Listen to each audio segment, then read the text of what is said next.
Good evening, friends and family, and thank you for coming to another night with Repair, Restore, and Grow Black Communities Behind Black Business. And tonight we have Brian Mullen, who is going to be one of our special guests talking to us about reparations. And we're waiting for Arthur Ward. And I asked these two gentlemen to come on tonight because I couldn't think of two other people here in Chicago that are more astute about this topic. I know been doing a lot of extensive work on reparations and just given the climate of things and what has just happened with our election and what didn't happen during our election. This is definitely a conversation, and it's a conversation that we've had a number of times and definitely support here at RRGBC. So, Brian, I want to thank you for coming on tonight. Thanks for having me. Also, family, I want you to know that Brian has joined us in terms of supporting us with our website. He is our new website manager here at Repair, Restore, and Grow Black Communities. And if you start to notice some activity on our page with the development of a Black business directory here for Chicago, we can thank Brian. Brian Thank is you. working on Thanks for that the for us. opportunity. I appreciate it. We got a lot of stuff we're gonna get done. Absolutely, absolutely. And so you've been a great addition, and we really are happy to have you with us. Thank you. Thank you. Absolutely. Absolutely. So I want to make sure you can hear me well. Yeah. Okay, and I think our other guest is coming in, Okay. and that is Arthur Ward. Yeah. Hello, Arthur. Can you hear me? Yeah, I can hear you. Hey, Arthur. Okay. What's up, brother? Hey, how you doing, man? All right. All right. How you? Okay, all right, Arthur. Thank you for coming on. Arthur, okay, your screen is turning around. There we go. Yeah, it is. I'm sorry. Okay, there It's we go. been Okay, it's my all my. good. Okay, I think Arthur just barely got in here tonight, but Mhm. I want to thank you, Arthur, because I know you're very busy, and I want to thank you for coming on, taking time out to okay, come on tonight. okay. Thank you. Okay, just a few announcements here. As we know, we support our Black bookstores. We're a nonprofit organization here, and we are great proponents of our bookstores because of the necessary um, efforts that we need to put into developing our knowledge of our history and what is going on in our lives here as Black people in this country and abroad. And so our Black bookstores are very important. And we have a resurgence of Black bookstores here in Chicago. So we're supporting our Black bookstores. We feature a Black bookstore on our website every month. And this month is Frontline Bookstore still. And Frontline has an online presence. You can go to frontline.com. And we go a little further. As you know, we have a book giveaway every month. So we're still offering the Groundings with My Brothers by Walter Rodney. And this is a book about revolution. It's a book about people coming together and knowing how to make some things happen as a collective. And this is the book Mm. that Brother Sekou has recommended for us to read. So if you want to win a copy of this book, just go to rrgbc.org and subscribe, and you can become a winner possibly of this book. We are working to also help our Black bookstores with a public policy piece that is in development. And that's so that our bookstores can get contracts from our schools, because right now they're getting all their books from one person. And we know Mhm. that that is not fair and equitable. And so we're asking you to go to Save Black Bookstores Chicago at change.org and sign our petition to help in our efforts towards that. And also we support the Southside Community Federal Credit Union that is located at 5401 South Wentworth. and they have a lot of new products. They're offering alternative loans to those high interest loans that you're paying with the payday loans and the title loans. They've got some new products. They have a payday advance loan. They have signature loans. They've got some micro business loans. So check out the Southside Community Federal Credit Union. They're a Black-owned financial institution in our midst, and they've been working for over 20 years. And just a week ago, they honored myself and our organization at their 21st annual gala, and we want to thank them for their recognition. But we're great supporters of them. And in order for a bank to thrive, they need you to open up an account. So go to the Southside Community Federal Credit Union, open up an account, and as we support our businesses, that's going to help to circulate the dollars and strengthen the economy in our communities. And that's what Repair, Restore, and Grow Black Communities is all about, supporting our Black businesses. So go to our website, sign our petition. You can see a list of all of our bookstores on our website. And you can also donate to our organization, purchase from our store, and help us with some of the efforts that we're partaking in right now. So tonight, as I said earlier, I asked Brian Mullen and Arthur Ward to be on our podcast tonight because, as I said, I can't think of two other people here in Chicago that would know more about reparations. And reparations, as we know, has been on the table for quite some time, and it's been on the table for a good 40 years, and nothing has happened, you know, and nothing really started to happen until individuals like our two guests tonight got involved and started pushing this issue. They were members of ADOS, and that's how where I first met Brian. And so I want to give each one of you an opportunity to speak to what you feel reparations is and how you got involved in this whole process. I'm going to call this a movement. Okay. So Brian, you want to go first? Sure.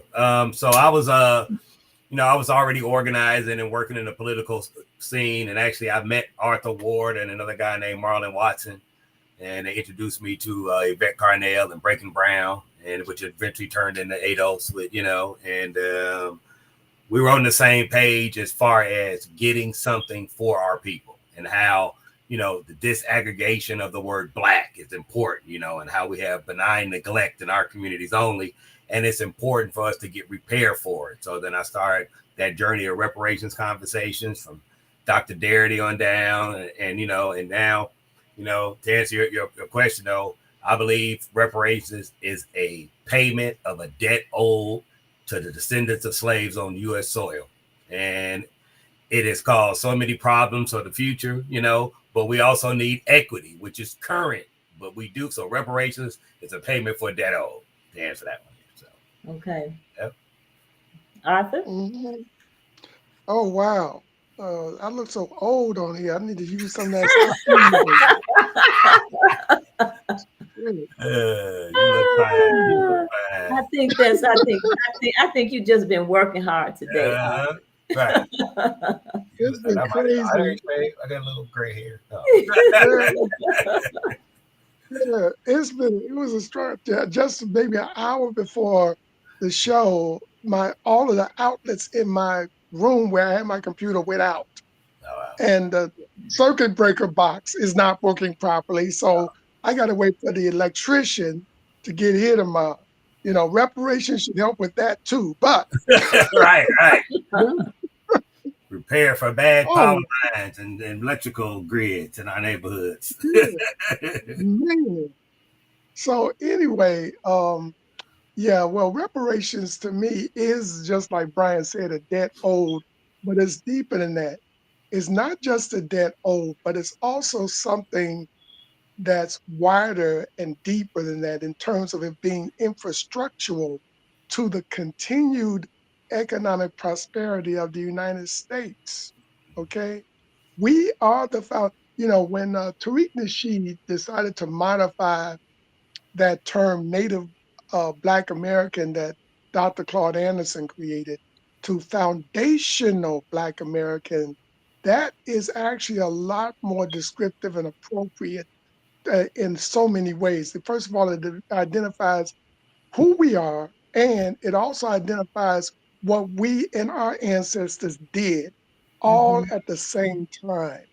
Okay, and so it's not only about money, which is by far the first and most important component, the money, but also a set of policies, a set of protections, and a set of set-asides that are specifically to those that call themselves or socially foundational Black Americans or legally freedmen. Okay, Mhm. so that's what it is to me. Also, I hope that you raise a question about that program that Cam Howard was on last night, because we need to talk about that on this program. Oh, Okay. you Okay. heard it too, Brian? Man, You I don't see? watch all. I heard about it. I get people to tell me when it's happening, and they also Oh, not to jump to convo, but they're also having a reparations conversation at the DuSable again, WVON. Sunday. Yeah, on Sunday, right? You know what I mean? So Oh I'm saying, yeah, Yeah, yeah, oh, yeah. I actually went by DuSable today. okay, I thought I could buy a ticket, yeah. because I want to go to that, but you have to purchase your tickets at the door. And I think as we go Yes. see, we're gonna start seeing the black people who have not been in a fight for reparation with us, but against us, go try to take the reparation narrative and move it against Trump and be like, see, Trump ain't doing nothing for black people. And that's why Mm. we're gonna start seeing that group. You know what I mean? So And right, see, that's right. okay. So that's we another can. dynamic we got to deal with in our fight for reparations on our side, because they're not in it Yeah, like we're in it, right? So we And got a see, lot of yeah, yeah. mindsets, right? this is a good place to start, Yeah, because the first thing I wanted to look at, okay, it was being studied for 40 years. Right. What was happening and what was not happening during that 40 years that it was being studied? Because Sheila Jackson Lee, Right. who was in Congress, that was overseeing that process, what was Hmm. happening and what was not happening during that 40 years? Well, nothing.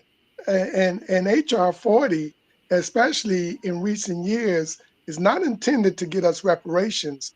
What it is nothing but a political carrot. That's all it is. And the reason why a lot of Democrats signed on to HR 40 is because when them themselves or their chiefs of staffs actually read the bill, they knew that it was crap. That's why they signed on to it. Mhm. This is something that we can show, but we don't have to do. And the way that it's constructed, if we did it, it would be immediately shot down by the Supreme Court. anyway. Okay. Anyway, So And nothing and has really happened. We just talk about it, and some people act like stuff has happened in the past right. efforts, because there have been, I believe I'll stand on that this new effort since 2015, 2016 is the most, vibrant effort to actually do something. But there's all these stumbling absolutely. blocks all the time that are there. But HR 40, I mean, but in the meantime, we've had stuff like the Kerner Commission, the Monahan Report. I mean, it's a Yep. There you go. thousand studies of the harms on us. We're already there. We need Right. to study something else. We already And know. we already And know that. Right. I don't even care about those studies. I mean, That's right. and right. but that's what they do. To Arthur's point, they put that carrot out there. I'm like, man, we already know. And the longer you wait, the people who are closer to the harm are dying out anyway, which makes it even, the people that went through all the harm of Jim Crow and everything else, the older, the seniors, I'm 55, Right. so my age and older, we ain't gonna be Hmm. around for so long. By the time if something happens, we gonna be gone. Right. But So Right. I think why it's so Exactly. important is we need to stop the bleeding, yeah, because even though you got people who were closer to the harm of slavery, sure. the residuals of slavery continue to harm our Yeah, people. yeah, And it's done a great harm to our children, Right. and the children in our schools. I'm going to say the last four generations have been harmed and are continuing to be harmed. And so Yeah. when you mention protection, Arthur, that's what I look at, because you have all these other people that are now coming in, and Tariq Nasheed calls them tethers on his shows, if you Others, ever yeah. watched any of his shows. I But watch you have it. so many people latching on. I think I heard there's a Juan Crow where Right. the Hispanics are talking about the Jim Crow that they supposedly went through in this country. And so everybody is just latching on, and as they latch on, we get less and less Right. as other people get more and more. Right. And see, personally, I don't care about other groups. If they see, and this is how I address that stuff. The Hispanics are grown people, the Native Americans are grown people, and whoever else.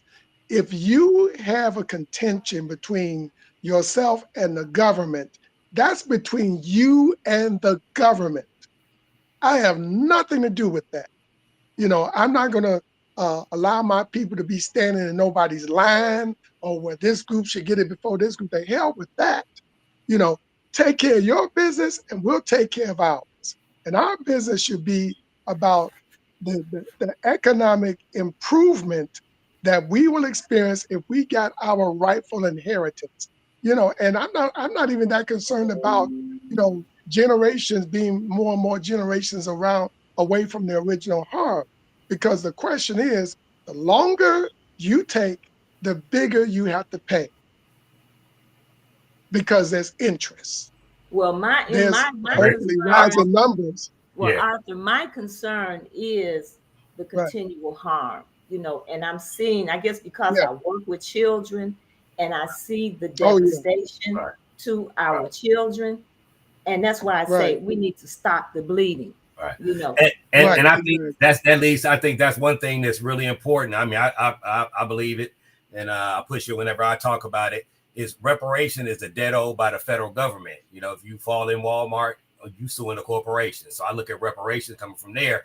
But everything Yeah. you see and we see all over the place are local efforts, state, county, and city efforts, which I don't even like them to be calling them reparations, because it ain't Mhm. They're repair. not. I mean, right, we could give some, like you mentioned, in education. The fail to children in education has been under the city of Chicago and the mayors, which are Democrats, right? And it's, not just political. They just, so I'm just saying it's not a federal harm. Trying to get at, it's all right in our local purview, and the money's coming from state, county, and local are different dollars. So, in my opinion, real quick, is that's what I'm calling equity. Give us, if you boost our dollars up today and with purpose, invest in that set. You give us those reparations and invest every year out of the local government budgets into us. I mean, that's the right way to, the right way to go with it. But it's definitely, I don't Yeah. like it being reparations, because I think that's gonna mess us up down the line. But it Now, is. It already is. But Denise, you remember what I said to Cam on the air on WVON last night to his face, that okay, so Oh, you have done. let's address this. Let's yeah, I didn't know address you this were on there. I because just heard people. Oh, okay, you can tell the story. It's beautiful. yeah, let's address this because it came up, and he's talking about reparations. He wants Biden to write an executive order for reparations. And then even the host stated, well, if he puts in an executive order, the president can rescind it, Right. exit out. And You so wipe that then out I from think day I one. heard him say that, well, then it can sit for a couple of years or whatever. And I guess like we're waiting for the Democrats to come back in. So I got No. two issues. I have two issues with that. And I do have to state that here at our RGBC, we do not support any particular party. But I looked at this election that we just went through, and we weren't even on the table, yet alone reparations. Biden stated, Mhm. when they asked him about reparations, what is your position? Him and Buttigieg. Buttigieg said he believed Black people should get reparations with compounded interest. Yeah. Biden said immigrants built this country. When they asked Kamala Harris about reparations, she says, I'm not getting ready to do nothing special for Black people. I mean, and then none of our Black officials addressed reparations from the Democratic Party, who Black people have hands down supported over the years, not only in Chicago, but throughout this country for the most part.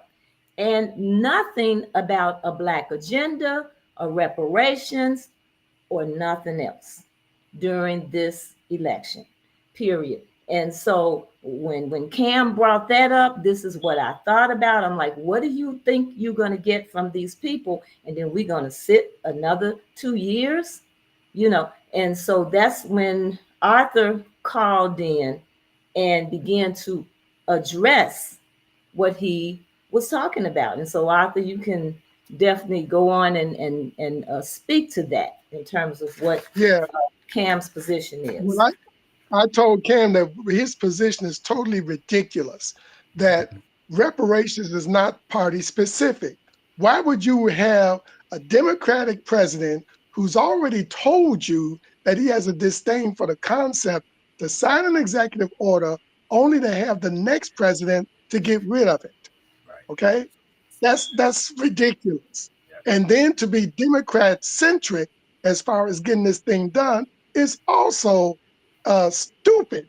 Okay, you have to address whoever's in power, right, whether he be Green Party, Republican, Democrat, because this is why I keep saying you have to look at reparations as an infrastructure issue. Okay, explain that.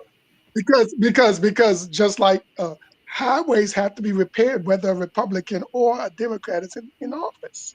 Mm-hmm. That's infrastructure. The economic infrastructure requires the repair of foundational Black Americans. The other thing that I addressed to him to his face, and I said, Cam, the only thing that you've done that was effective was to create this local reparations nonsense. Because when you did that and dissipated the energy, and I told them, notice how when we were totally focused on the federal, reparations was on everybody's lips. They couldn't avoid it. But when we started doing this local nonsense, first of all, I said, you notice that none of these programs have produced anything for us. None of them. Okay. And then the one in Evanston is not reparations. It's nothing but a glorified housing voucher program. And that is clearly seen by the fact that any proceeds from this program is being taxed. The government does not tax reparations to nobody. Right? No, you're right. Those are housing programs. And not even because they're not that, you know, what's funny, the weed, I was talking about weed and gambling in Illinois with people earlier today, and I was trying to explain that if you just have a different mindset of it, gambling and weed in Illinois should have been a revenue producing vehicle that could have paid us either reparations or cut something down. It's just like, you know, they opened that casino the other day up in Homewood, right? But check this out. I'll appreciate this. So it's a new casino out there. All the Black folks will be up there. They lining up. They around the block. They on the ramps going in. So I did a Brian Mullins. I said, well, who owned this casino? You know who owned it? The Porch Creek Indians from Alabama. So I said, I Googled them. They white Indians. It's 2,300 of them. And I'm thinking, so 2,300 white Indians from Alabama about to get all the revenue from all these Black folks.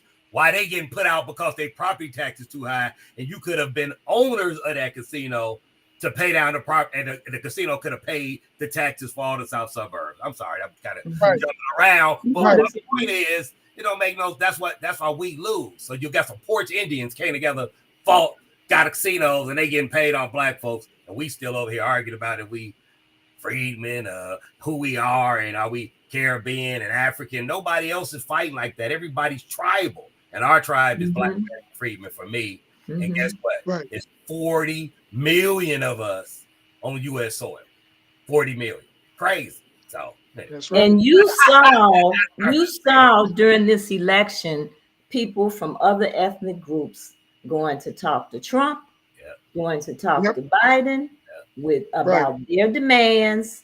yeah, And if you look at what we did back in the 60s, now we were faced with two parties who were clearly not interested in giving Black people anything. This was a time when Black people were being lynched, right, and and Black people couldn't eat in a restaurant, you couldn't get on a bus, you couldn't vote, weren't interested in giving anything.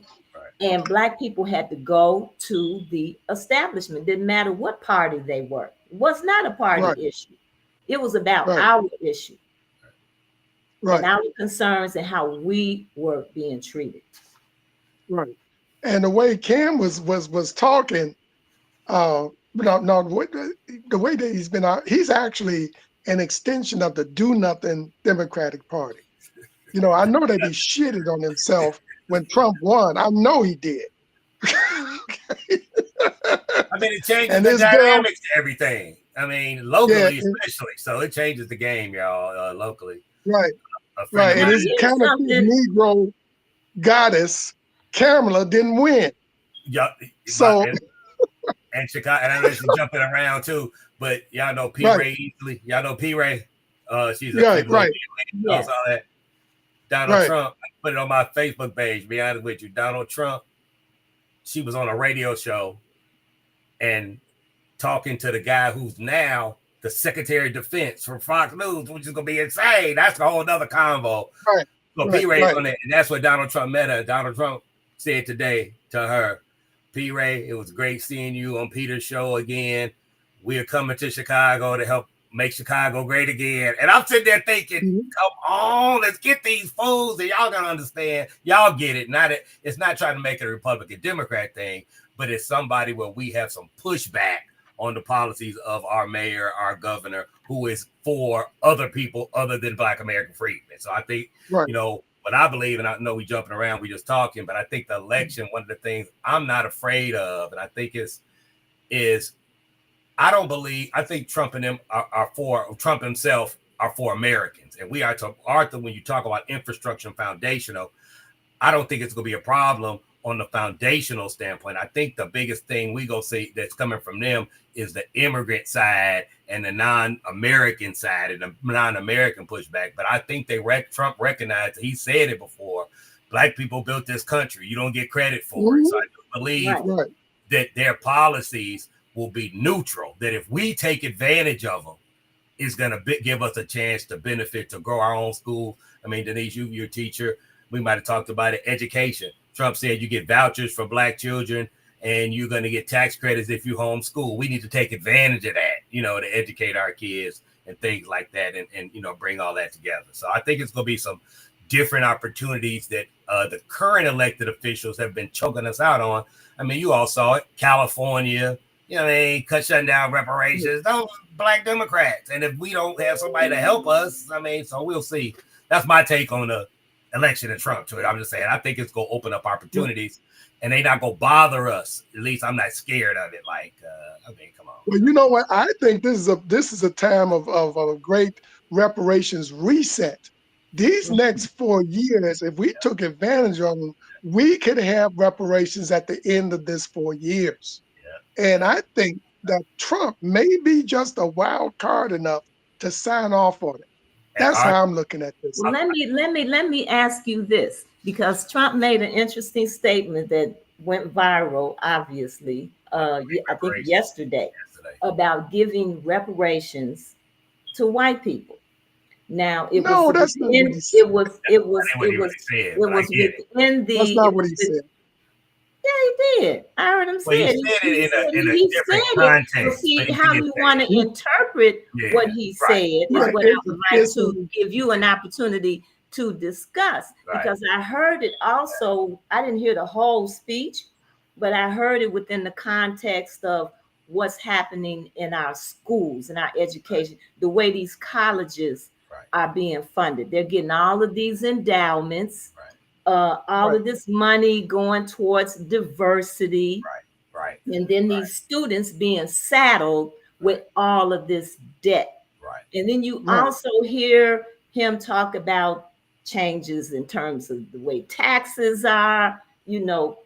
I mean, he's talking about doing a lot of dismantling and disrupting here, but making some changes that need to be made. And then when we talk about the diversity Right. and taking away, he talks about diversity and equity, and it's not helping us. Diversity and equity is not to our benefit anymore. No. So when you talk about DEI, I think the version that I've seen Republicans and Trump talk about, the Trump side, is I think it's a lot of it spins, and they take it the other side and they make these things terrible. When we talk about the education, the stuff in Florida and all that, those governors, even DeSantis, was talking about, we don't want to put the LGBTQ queer conversation into Black history. We're not against Black history. So I think that their arguments are embedded in DEI. We know on the ground, DEI don't mean nothing to me, because white women get most of everything, and then immigrants who are educated get everything else, and we don't get anything as Black American freedmen, so I don't care about it. But as we know, and even in the Harvard case, the Supreme Court, in their own opinion, left the door open for lineage based. So if we ever just get that Black American freedmen stuff together, my gut is Trump and them will allow foundational American conversations, because that's who we are. You know what I mean? Without messing with that. But so any DEI stuff, it ain't about us. They ain't doing nothing to us. And we ain't got nothing anyway. What you gonna take away from us? Shit, we ain't got nothing. I mean, you can't do anything more than we get done to us every single day. So I think it's I don't know. So I think, yeah. So anyway, what Trump said, I'm sorry to ramble, but what you talking about what Trump said, I think the context of it is he's talking to not just us, right? So when you're talking about his people, I don't think he's looking at it as no anti-Black stuff. It's an anti-immigrant LGBTQ type conversation in schools, not us. But unfortunately, we latch on to it like it's our issue, but it's not really our issue. I mean, so I think that's where it is. So this goes back to what Arthur was saying earlier, is when we're addressing reparations, we need to go forward as addressing it as an infrastructure type of issue, not getting caught up in these personalities of Trump is this and Biden is that. The Democrats, I mean, because hey, they both are for white supremacy. We know that. I mean, Trump and Biden could be sitting down having a cup of coffee or a beer right now. You know what I'm saying? I mean, because it's all about controlling this country, but two different ideologies about how we're going to run it.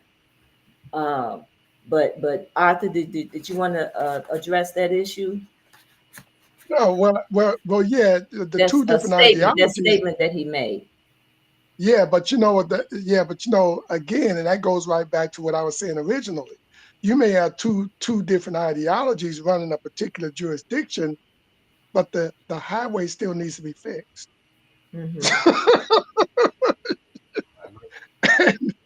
that goes beyond ideology, just like reparations goes beyond political ideology, which is why, and that's why every time Cam opens his filthy mouth trying to politicize reparations and limit it to an issue that only Democrats can address, he is injuring the understanding within the movement as to the way that we should be moving politically. We should be party and person neutral. So I'm with you. I don't care if there's a Republican or a Democrat behind that booth. My baby needs milk. So let me tell y'all some of this to your point. This is what makes all these things interesting, because Trump is also very narcissistic. Trump don't want to go down as the president in history as he's seen today. But I tell you what, he got to rebuild the RNC. That's where he's in the battle now to change. If the Republicans come out and embrace stuff more and become more normal, I'm trying to say, to Arthur's point earlier, we may mess around and be able to get it out of them as a repair mechanism, because we all Americans and now we on the same team. And it sounds crazy, but don't forget, our people were Republicans multiple times in the country. So I'm just saying, Trump and them may be able to orchestrate something like that. I'm not sure if that's his agenda, but I do think that he's always been on a more fair conversation, at least a more real. And I think, and I say it over again, we're the problem, right? Chinatown, Asians got Chinatown, they don't even vote, right? Mm-hmm. I think we're going to have the opportunity to build our Black American freedmen towns, take them back, but you got to have a mindset that we go build our own and encapsulate, and we're going to stay away from other people, and they're going to leave us alone, and we all Americans. And I think you got to have that mindset. For me, in my opinion, that's the way it can work. It's not going to work if we just trying to still be up in their stuff all day long, because they don't want us there, and we don't have a place in there. So we all just build our own. And I think this new administration is going to allow us to do that in a peaceful way, where we all Americans. Y'all got y'all piece. This is the game. We're going to help y'all out and get over here. But, so we may get reparations for that help. So and the other thing too, Brian, with the rise in Black people willing to look at the Republican Party and also willing to seriously look at third parties, that let's not forget all the votes that Jill Stein picked up. Absolutely. She picked up a lot of votes. Yes, she did. Absolutely. Yes, and if y'all saw that, it was 51-47. I mean, it only was blue by 4 percentage points. Unbelievable. And Chicago was 40% Republican from 12%. And there was partly because she was willing to listen to our concerns. She was willing to try to understand, what we were talking about. She wasn't so dismissive as, unfortunately, the Democratic Party has been, just very, very dismissive.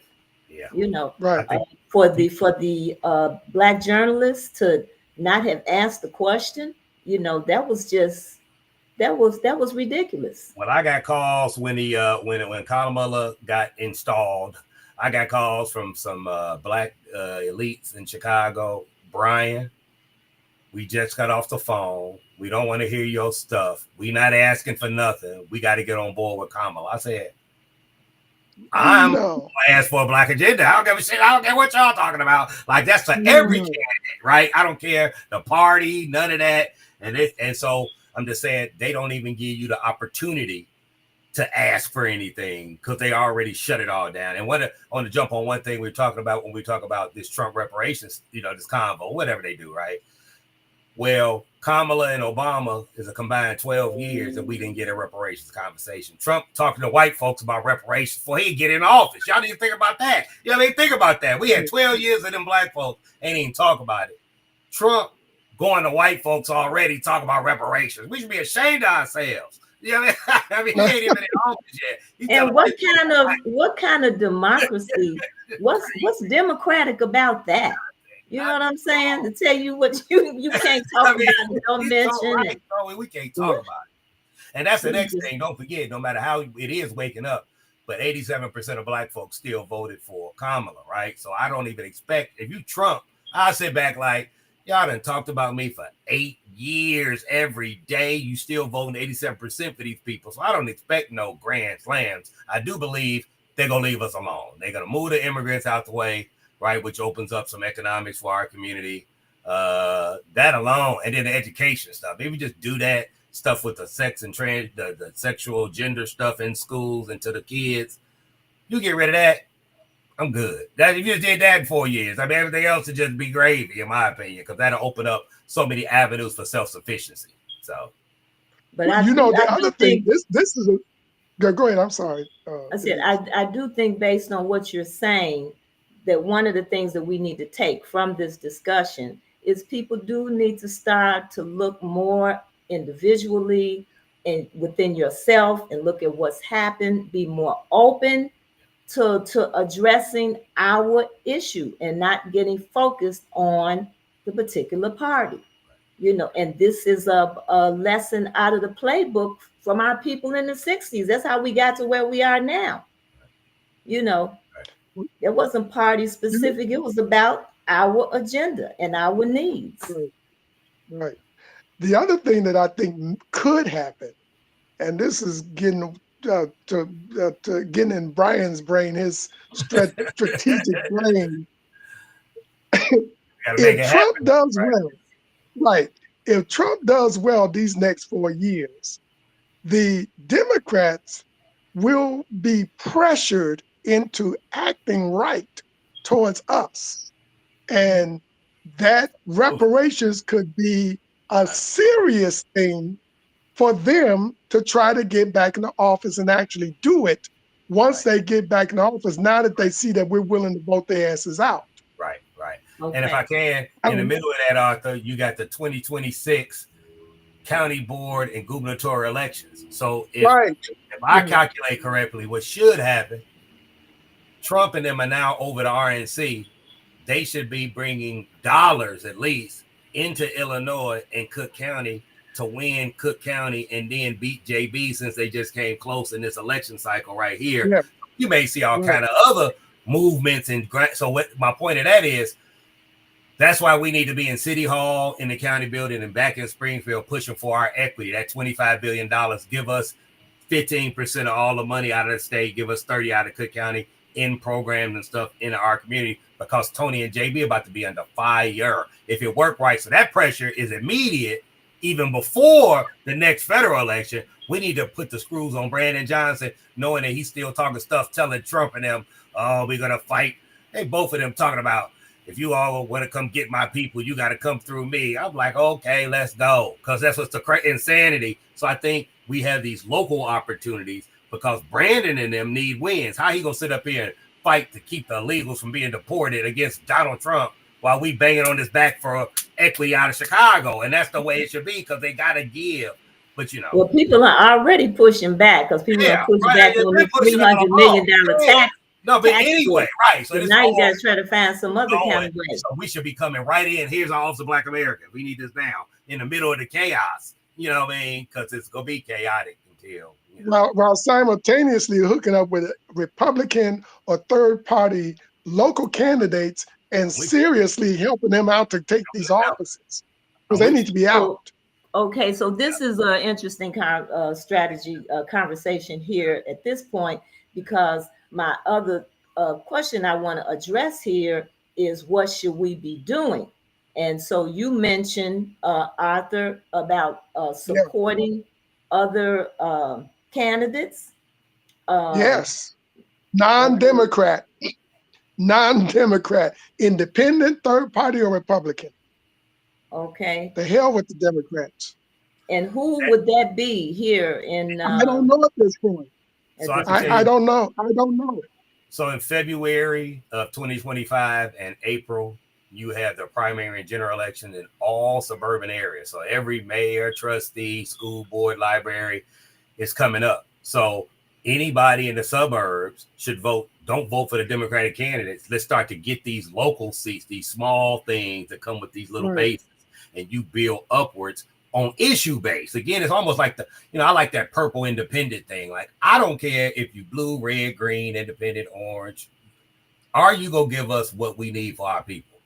From the district you know that you're over. Are you gonna do that? If it's a school district, out in Harvey and out in Thornton, are you gonna get these schools up for these little black kids? And that's how I think we should look at it from a local standpoint. Keep moving it up the chain, and then go whatever party. We got to get away from the party. You said something earlier.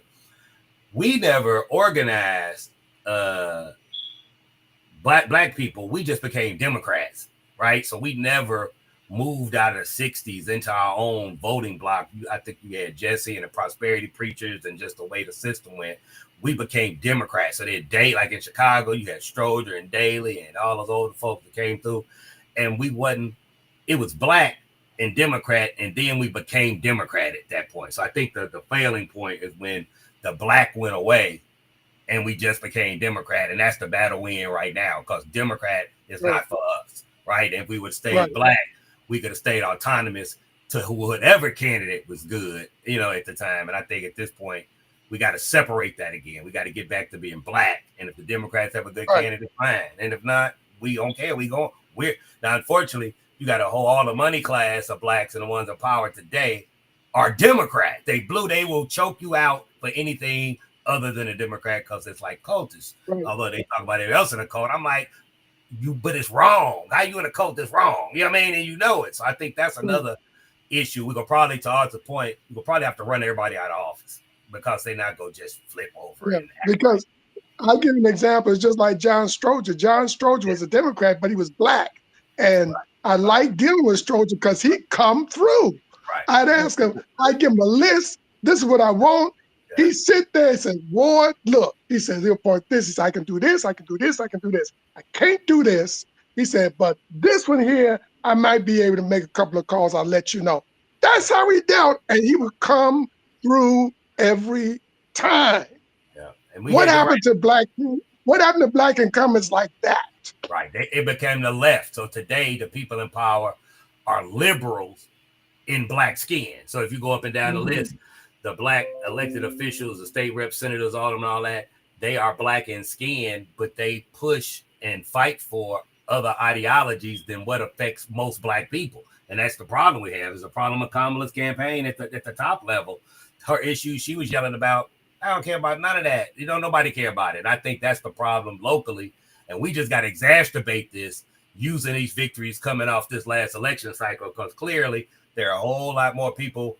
One of the things that I actually like for the Freedmen movement and for when we talk about reparations, it actually helped us by default.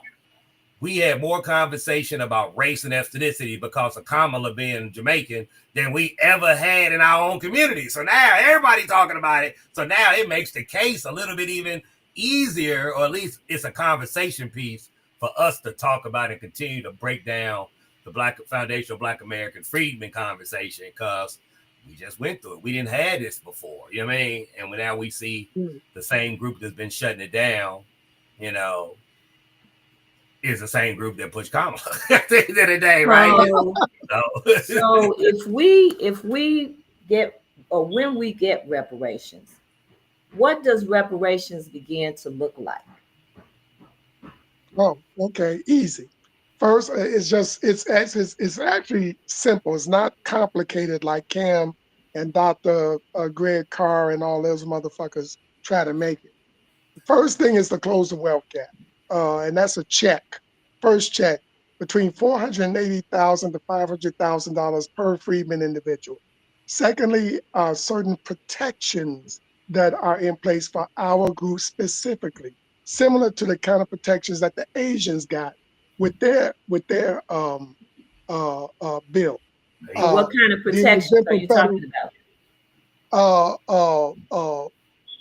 Let's say just like the kind of protections that they give to somebody that assaults an elderly person or a disabled person, triple the sentence. That's one example. The next thing is being exempt from federal income tax.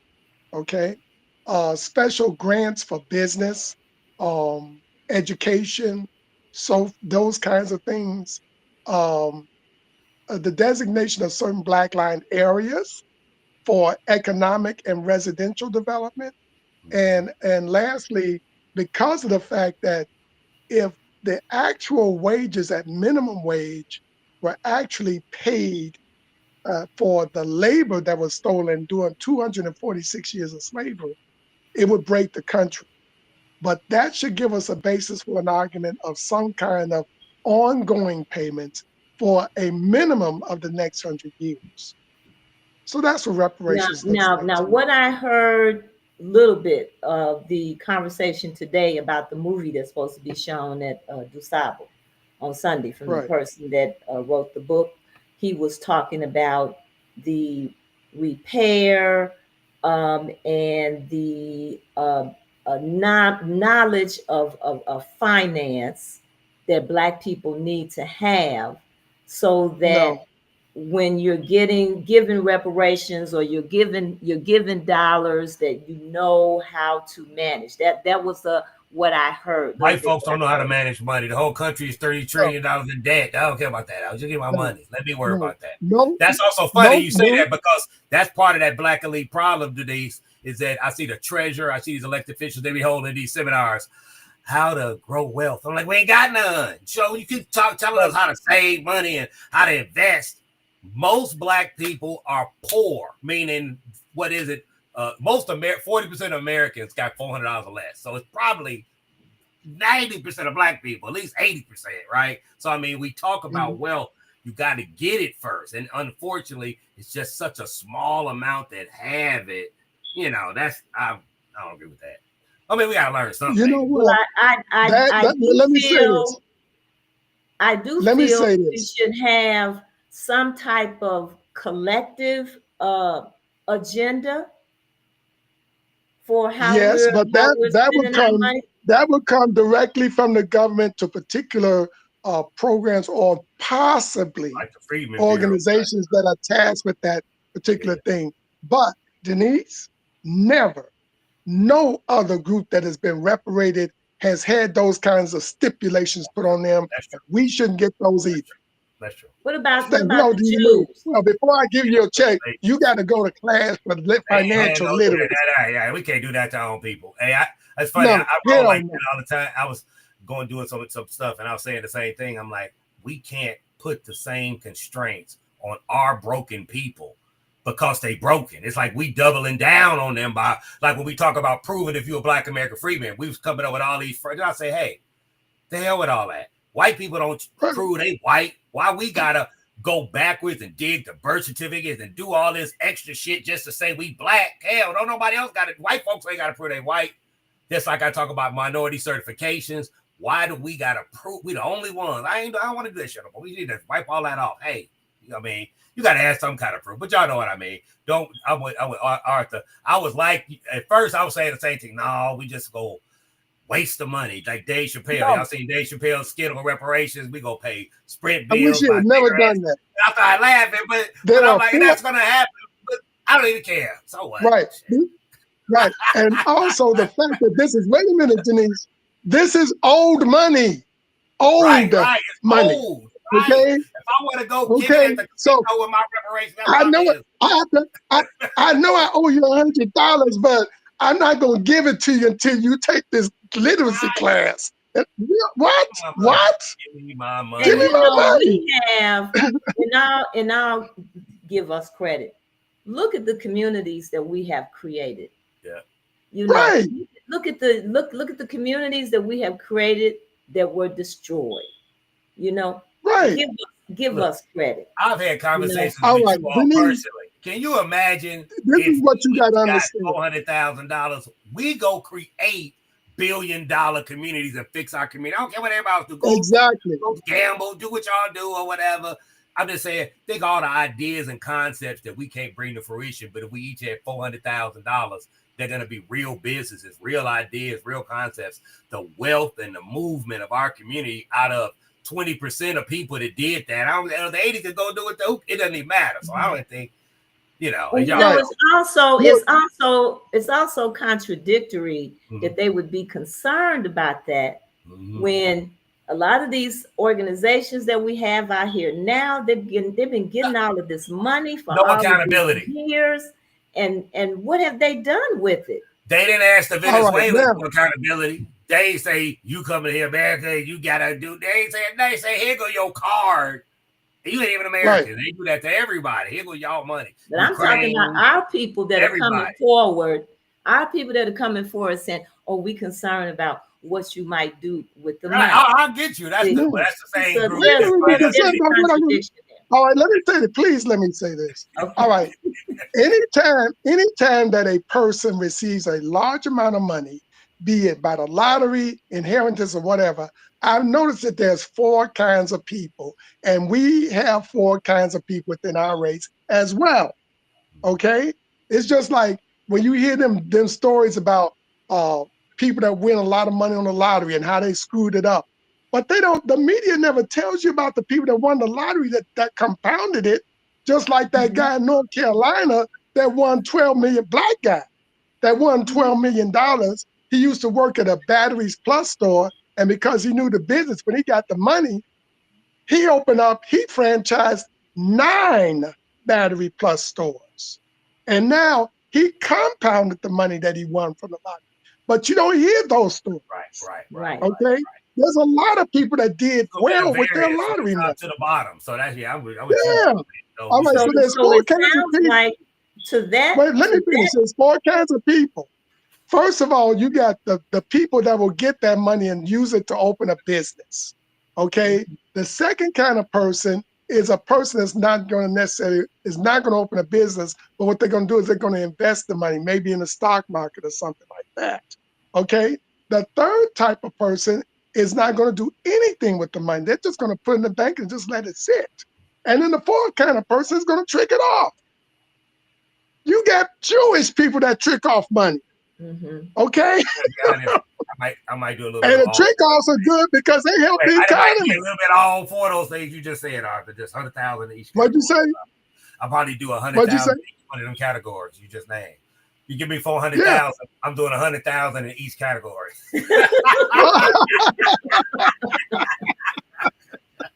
Oh my goodness. That's what people are going to do. But even with the person that tricks off their money, that's their money. And once it's gone, that's their money. They done. And they go just keep going through life, whatever. Jesus Christ. And see, what else I'm hearing from you, like you said, we don't hear about, we don't get a real picture of what all our people are doing out here. This is like our organization.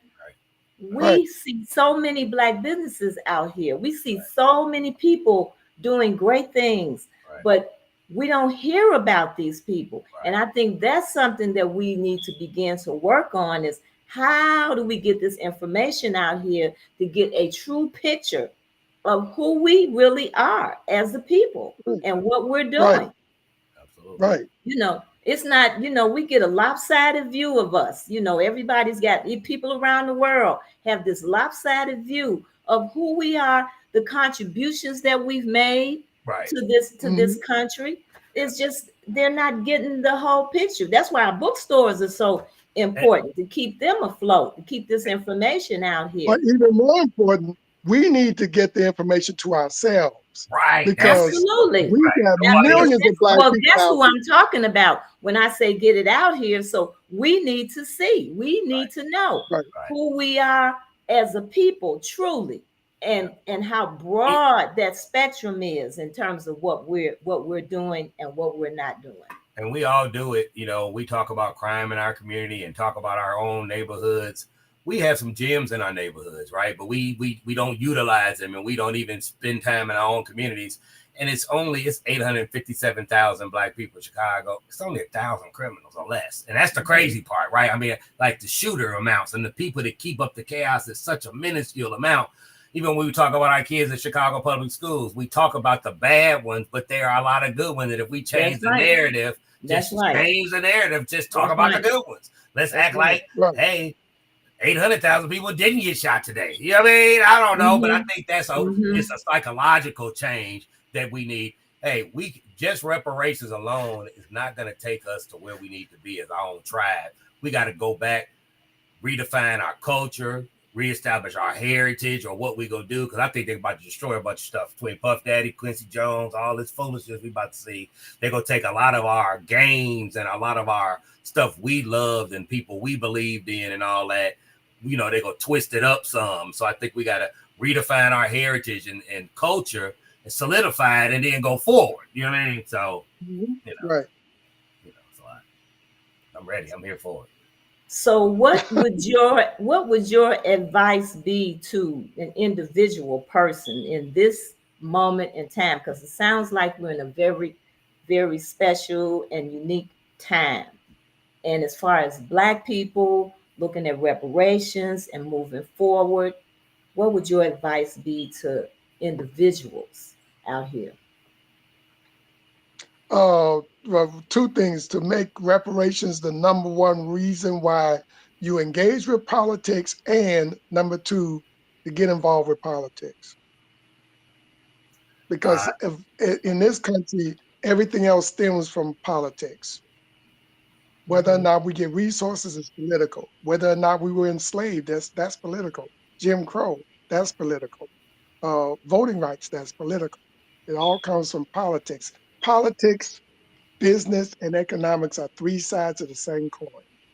And I would just like to add to that, and politics is local. So even though we talk about politics in the federal government standpoint and blue and red at a big level, the local politics takes more of your money, is more decisions about your life than federal politics. And a lot of times we forget that. And to Arthur's point, it's nonstop. and we got to educate our people and read and understand and look at a breadth of information, like the reparations movement in itself. All the reparation groups and conversations you all see in Chicago are not the same. And so, as a regular person trying to learn, they may see these different groups talking about reparations and all that. And that's another thing we need to, we got to work on. We've tried, I know Arthur and I have, bringing it all together. It's difficult. So there are a lot of bad conversations about reparations and what it can be and what it is being had by groups. So unfortunately, so just study different groups, pay attention who's in those groups, and try to see how people move before you dive into some of these conversations. And I think it's important, when you have people coming out with their different views about reparations, that people are there to challenge them, to put that issue on the table, to help people understand, that we need to question this, and we need to question where this is going. And just even look at how much it starts to split out. Like you said, we already have lineage based and partially lineage based and localized reparations. I don't know what's going to come next. Yeah, I don't either. And it's the fault of the Pan Africans that this confusion, because if you look at any other reparations program, it's all lineage based. We're the only ones that have to highlight it because of people like Cam and Ron Daniels and so forth. Right. Well, he did admit that it needs to be lineage based, but then there was a partial window open for other people that have been harmed. No, Right. no. And I resent that. If you got an African or a Caribbean that's here, they have other avenues to pursue any remedies for harms. They should not be attached to this, because the trajectory, right? The launching pad is always slavery.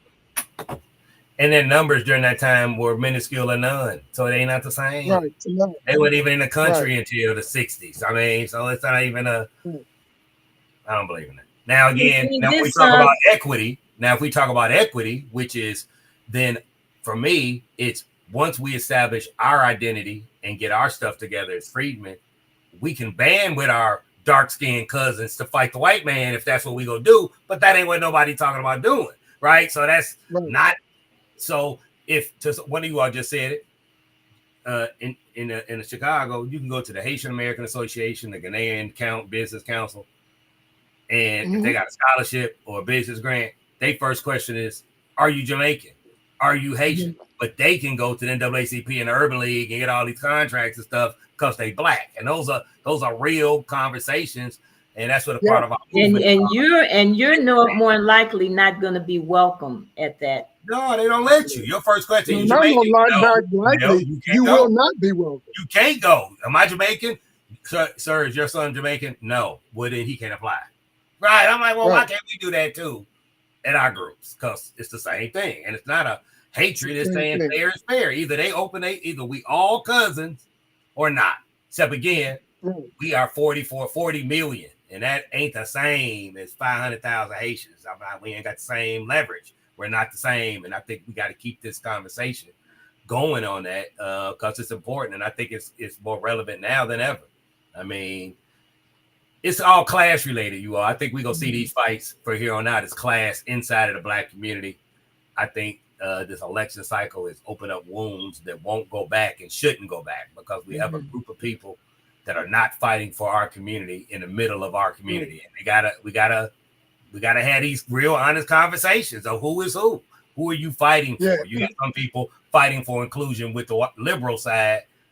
We ain't fighting for inclusion like that. So, and we shouldn't be. And see, Pan-Africanism is nothing but another form of begging for allies. We don't need to beg for allies. We have 40 million people right here that we need to unify. We don't need any allies. We wouldn't need anybody. All we got to do is turn within.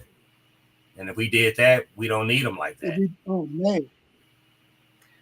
Well, this has been a very enlightening conversation.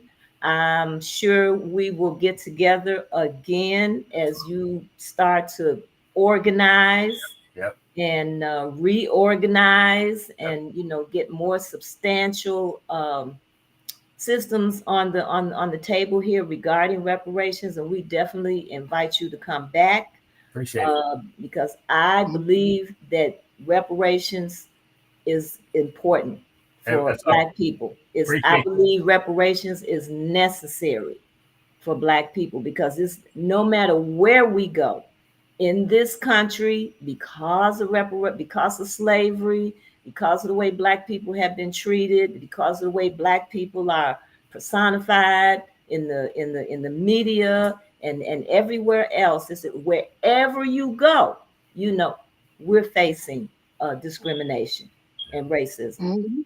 I appreciate being on the show anytime. And I want to say to Yeah. your audience, business is the key. Because if we get money out of government, we fight for contracts in government. We know, Janice, if we've talked, we want to connect with your members and help them. How do you sell your goods to government? How do we use you as Black American freedmen owned businesses that we're going to go down to City Hall and say, these are the businesses that need the contracts that's willing to employ our people. So your business, I appreciate what you guys are doing. So I hope to help you guys grow and keep moving forward. But I think we're in a good space, and keep going. That's right. And Arthur had a business, and he knows how important those resources are. Yes, they are.